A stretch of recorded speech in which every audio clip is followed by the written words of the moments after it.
Hey everybody, welcome back to the adventures of Anton Rayne. What's going on in Avery? Car bomb attack in Avery. A car parked in an Agno-Sordish-dominated neighborhood in the outskirts of Avery has exploded. Avery police reported that there were no casualties or injuries. The initial investigation found that the car was rigged with a timed bomb. No perpetrators have been found connected to the incident so far.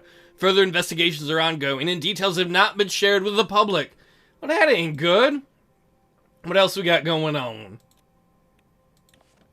Reform Committee started preparations. Vice President Vectron, that's Petey, reported that along with Lucien Galade, or Galade, however you pronounce it, the committee has started working on the written aspects of the package as per the needs outlined previously. These are the reforms to the Constitution we want to do. They will soon get the legal team involved to complete the writing process. The needed 150 signatures for the proposal has started to be collected within the USP. Good. Meeting on the Energy Protection Act. As the morning sun streamed through the window of the presidential office, an imminent meeting loomed on my agenda. In a quarter of an hour, I was set to discuss the Energy Protection Act of 1932 with Ministers Graff, Hall, and Why would I discuss this? Didn't the Grand National Assembly just say no to changing it? The recent abrogation in the Grand National Assembly, coupled with ongoing dialogues with GASM, had only served to amplify the discourse surrounding the legislation. I was sipping my morning coffee and enjoying a quiet moment of solitude when David arrived, characteristically early. A very good morning to you, Mr. President. I trust I'm not imposing by arriving ahead of schedule. Not at all, David. On the contrary, we've now got an extra few minutes to strategize before the meeting. Oh, I'm relieved to hear that, Anton. I depart earlier from my appointments nowadays, as the stairs of the Capitol have become more of a challenge than I would like to admit. Let's just get deep here. Well, David, it's not the stairs we're battling, but the relentless march of time, old friend. Reflecting on the years I've spent within these walls is a journey in itself. From the time my father first brought me here in the reign of the king, right up to the present. I often ponder what will endure of our actions and identities. Do they hold any significance in the grand scheme of things? His gaze drifted, locking onto something beyond the window. Do you see death? Is it coming for you now? A colossal zeppelin traversed the sky above the Maroon District. For a fleeting moment, it blotted out the sun before gently veering to the left, letting light flood the office once more. Oh, I still remember the first airships in Sordland. We purchased them from Quinal after the war, during the birth of what Sol called the Second Republic. Oh, our infrastructure lay in ruins, and those zeppelins offered a much-needed lifeline, a chance to traverse and rebuild. And then, thanks to our Research Council's diligent efforts, we started manufacturing our own in Gelsord. I want to know about this is why didn't we do roads? Did we just get conned by the Zeppelin industry? You don't need roads anymore, Sonny. Let me tell you here, there's nothing better than a genuine Zeppelin to get you from place to place. Ladies don't like cars, they like Zeppelins. Oh. Do you think we might have leaned too heavily on Zeppelins for our transportation needs? Perhaps we should have invested more in rebuilding our roads and railways. Oh, at the time, the destroyed roads, bridges, and all made air travel the most suitable option. That seems so stupid. Oh, but now I'm glad that your presidency is focusing on building up our infrastructure. This whole time I thought our old teacher was smart. He was just blinded by Zeppelins. What? How is a Zeppelin-based economy going to help poor or middle-class people?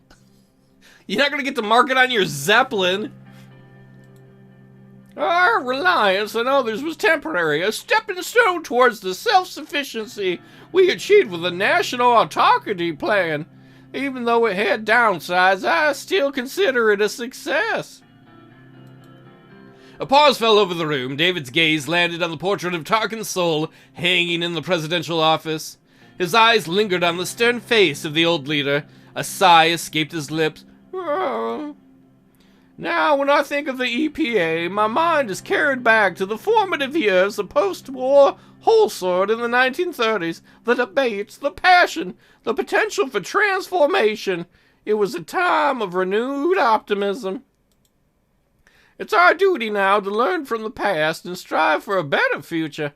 What applied back then don't and won't always apply to the now.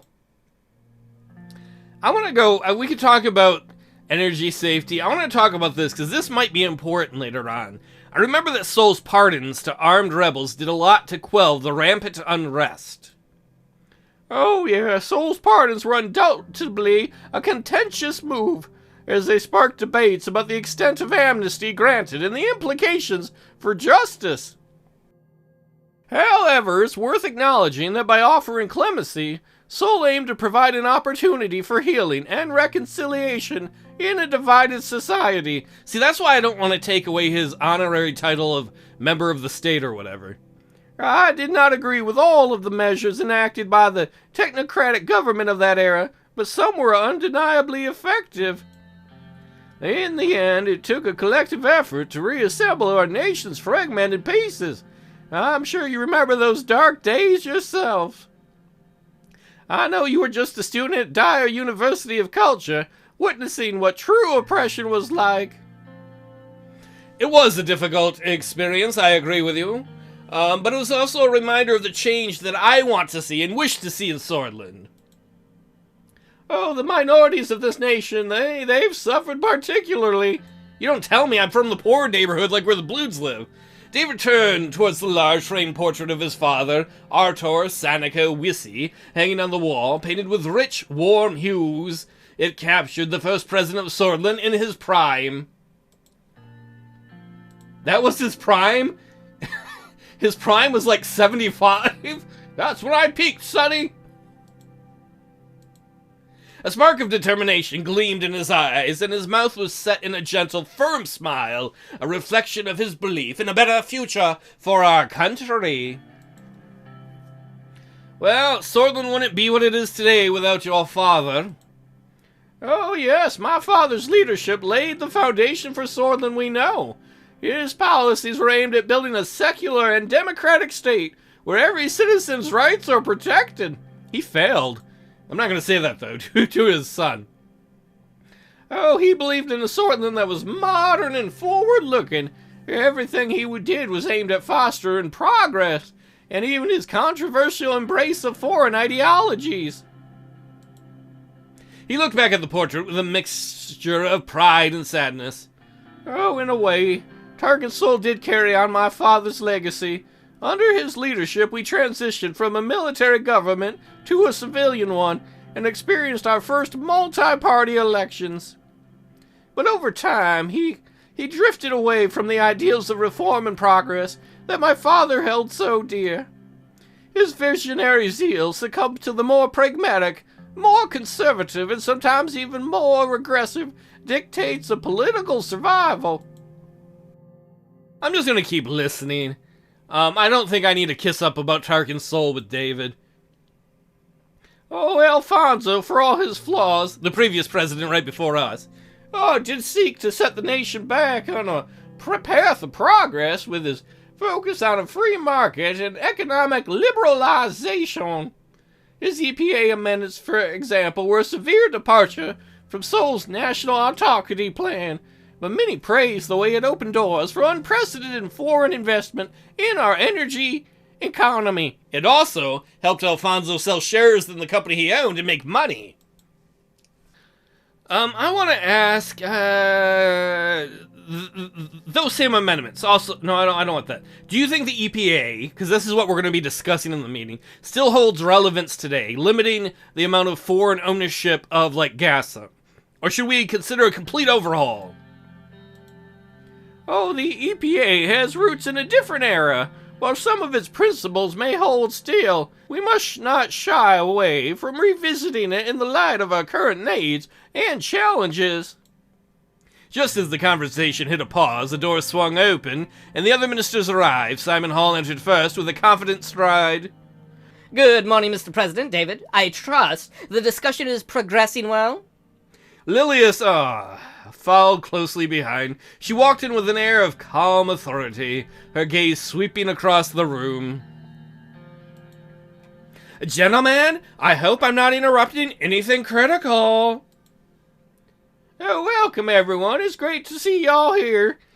We have some important discussions on the agenda today, particularly concerning the Energy Protection Act. I don't really see any reason to discuss this. Am I wrong? If I remember a previous episode, they wanted to get rid of the EPA, part of the National Assembly did. They looked at it and the National Assembly said, no, we're going to keep it. Maybe I'm remembering wrong, but I don't think so. Thank you, David. I appreciate the urgency. Let's get right to the heart of the matter. Today we have the opportunity to shape the economic strategy of Sordland. For decades to come, the EPA has long stood as a key contention and debate point of the National Autocracy Plan. This matter is a discussion of how Sordland sees itself and how we position ourselves in the world. Our nation has taken very different economic approaches in the last 4 decades. Mr. President has decided to lean on promoting a market economy, which should give us a clear indication. Even if we manage to stabilize our economy, loosening EPA regulations could still be beneficial. By creating an attractive environment for foreign investors, we can ensure that Sordland is not merely surviving, but thriving in the long run. Promoting a free market economy does not inherently translate to prosperity for all. It can lead to a concentration of wealth, with the rich getting richer, when the middle class struggling. We already have that. Oh my god. We need to ensure that the benefits of economic growth are shared equitably across all layers of Sordish society. Well, I could say I agree with her. I'm going to say no. I believe a free market fosters competition, which ultimately leads to innovation and economic growth. I understand your point of view, Mr. President, but we must also consider the potential pitfalls of unregulated capitalism. Mr. President, Lilia, shall we return to the subject of the EPA? Our current version of the Energy Protection Act dates back to 1949. President Alfonso's amendment raised the cap on foreign investment in Sordish energy companies up to 20%. In my view, it was a necessary step to attract foreign investment and stimulate the economy. We must remember that Sordland was facing an economic crisis during his tenure, and those changes provided a lifeline for the energy industries. But did the increased foreign ownership actually lead to substantial economic growth? Or did it just mean that the rich people who owned the Gassum could sell shares to make money? Well, the increase in foreign ownership alone didn't lead to a drastic upturn in economic growth. It did have a positive effect. It facilitated foreign investment and provided our industries with much needed capital. The effects of such policy changes often take time to fully manifest, but they lay the groundwork for future economic development. The Assembly has spoken on this matter, and as it stands, the Energy Protection Act of 1932 will not be repealed. It's clear that our colleagues have recognized the potential risks of exposing our energy sector to foreign ownership. While this doesn't end the debate, it does underline the importance of respecting our Assembly's decision. I agree with Lilius, so I was right. The National Assembly has recently voted on this and decided they don't want to change the act. I don't know. I think we'll go with number 2. We could say we totally agree with the Assembly. We could say that we're not going to stop Assembly. I'm going to say a fair point, Lilius. We must respect the decision of the Assembly, even if it doesn't always align with our own views. Well, I respect the decision of the Assembly, Lilius. However, we mustn't allow this setback to deter us from exploring the best possible options for Sordland. The global landscape is ever evolving, and we must adapt accordingly. David Wissey, when he was talking about when his dad was, in charge, his dad was a military dictator, if I remember correctly. Come on, David. No, the most democratic body in our federal government has said no. We need to honor that. It's also important to remember that the Assembly's decision is not the final word. There is room for further legislative efforts and executive initiatives. When it comes to the Energy Protection Act, I believe we should consider complete removal. If not, at the very least, we should increase the threshold to 49%. Simon, did you not just hear what I said? Unless you're going to say we're going to do a presidential decree, an executive initiative that totally bypasses the will of the elected representatives, I don't see any way to do what you're suggesting, and I don't think we should do that. This would undoubtedly attract more foreign investment and strengthen energy institutions such as Gassam and Swordfish Petroleum. I'm sure you're right about that, but we have to remember that we're dealing with national security as well as economics. Reverting to the Sol era 10% limit, or keeping the law as it is, would be a safer approach. Man, if we went to 10%, that would fuck over Manger and Alfonso, right? Because then it would mean the foreigners who already own 10% of the company, because like up to 20% of the company can be owned by foreigners. If like 10% of it had to be given up, they'd have to dump it on the market, dropping the price of the shares. That'd be hilarious. We cannot risk our energy infrastructure falling into foreign hands, especially not to Rumberg. Well, I see the merit in both your arguments, and yes, we need to protect our national security, but we also need to consider the economic implications. Perhaps a mixed approach would work best. Why are we talking about this? We love to have meetings that don't matter. David, I don't care. What if we increased it to 4? Shut up, David. David, shut up. I don't want to say what if foreigners get control of it, because I don't care. I don't want to say how would it impact companies like Gassam. I don't want to say national security risks. I don't want to say how would changing it affect energy prices. I don't want to say any of these. I want to say meeting over. The National Assembly has already decided this. I guess we'll ask about the energy prices if it happened. Well, with increased foreign investment, we could potentially see a decrease in energy prices. Okay, that doesn't mean shit. You said before it didn't have much effect on the economy. And, like, maybe monkeys will fly out of my ass. It don't mean it's gonna happen. Oh, but we should also consider the potential impact on job security and national control of our energy sector. Changing the Energy Protection Act could lead to increased energy... No. We can proceed. It's time to settle this subject. I don't need to hear anymore. I've heard too much from you idiots already. Given the turbulent economic landscape, maintaining the status quo of the Energy Protection Act could offer us stability. We're already open to foreign investment at a 20% threshold. Changing this percentage may introduce unexpected challenges and could complicate our foreign relations. Oh, now you say maybe we shouldn't change anything. I firmly believe in the sovereignty and strength of our nation. Returning the threshold to 10%, as it was during the Sol era, could protect us from undue foreign... Okay, I know, whatever. Regarding Gassam, our decision not to invest may be seen as a cautious move. It has certainly reduced our immediate financial responsibilities, but we may have missed an opportunity. What are you saying, Simon? Did Major get to you? You think we should have bailed out Gassam too? No, fuck that shit. I'm not going to say we're going to wait and see what Rizia does and then invest, or we might invest later. No, in these uncertain times, it is prudent to withhold our resources. They should not be wasted on a company that can't run itself. Let's let Rizia navigate these turbulent waters first, if they're going to. Simon meticulously adjusted his glasses. Well, with Rizia being the sole investor, our position on the EPA would directly affect their stake. We must consider the potential outcomes. Shut up. We're not going to change anything. Rizia can invest. They can get up to 20% of the company. If the dickweeds at Gassam want to sell up to 20% to Rizia, that's their right under the law.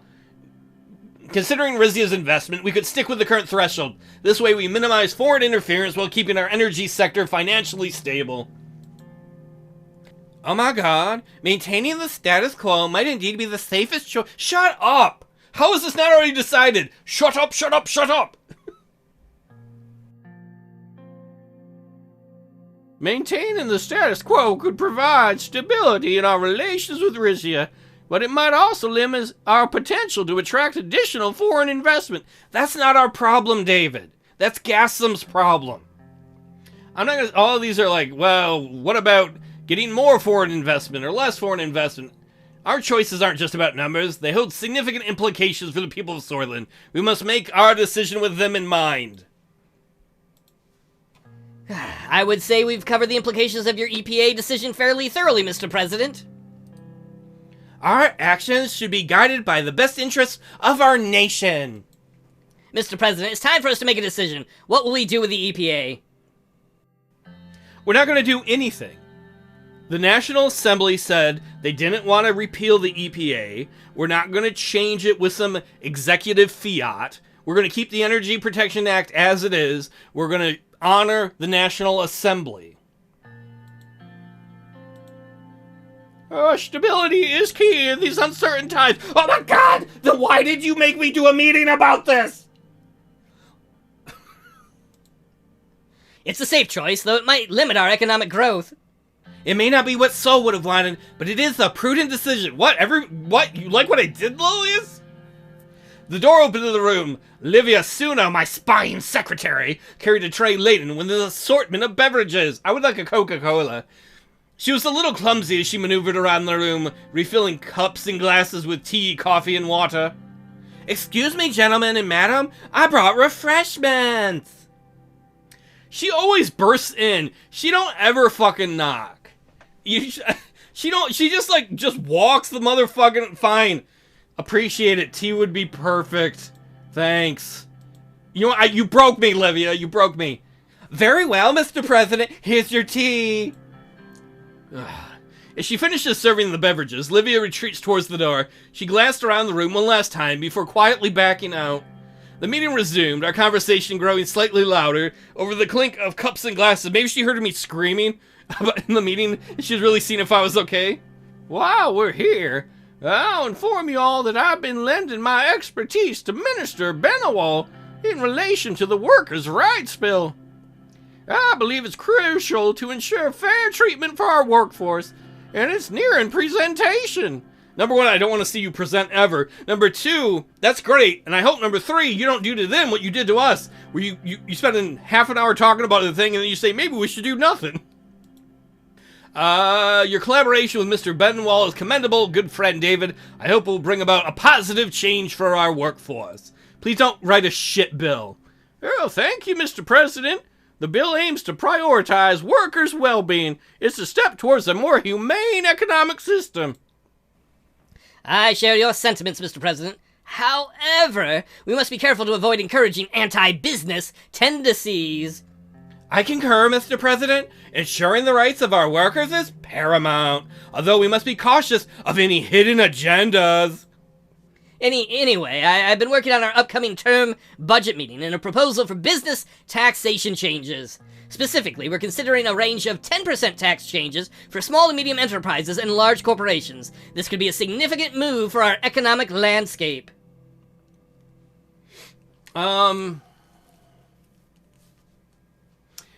We should be careful with large changes to taxation. They could have unintended consequences. We are in the middle of a recession, after all.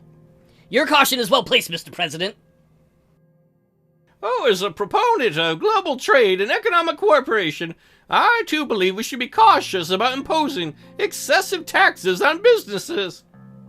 In light of the economic challenges we face, increasing taxation could provide much-needed revenue to support crucial public services and social welfare programs.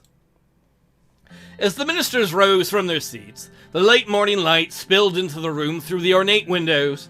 It seemed to signal the conclusion of the meeting. I could say we made important decisions today. The only thing we did was decide not to do anything. I'm just going to be nice to them. Thank you all for your insights and collaboration today. Have a good afternoon. I probably shouldn't say that. I'm going to, though. They're going to go home and think, I really helped. No, you wasted my time in a meeting that didn't matter. Thank you for the discussion. I'll continue working on our priorities. Goodbye, everybody. Goodbye. See you at the term budget meeting. Yeah, when do we spend our money on the budget? And when do we get paid again? I got no money. I need to get paid. Oh, until next time, dear colleagues, take care and see you soon. See you, David.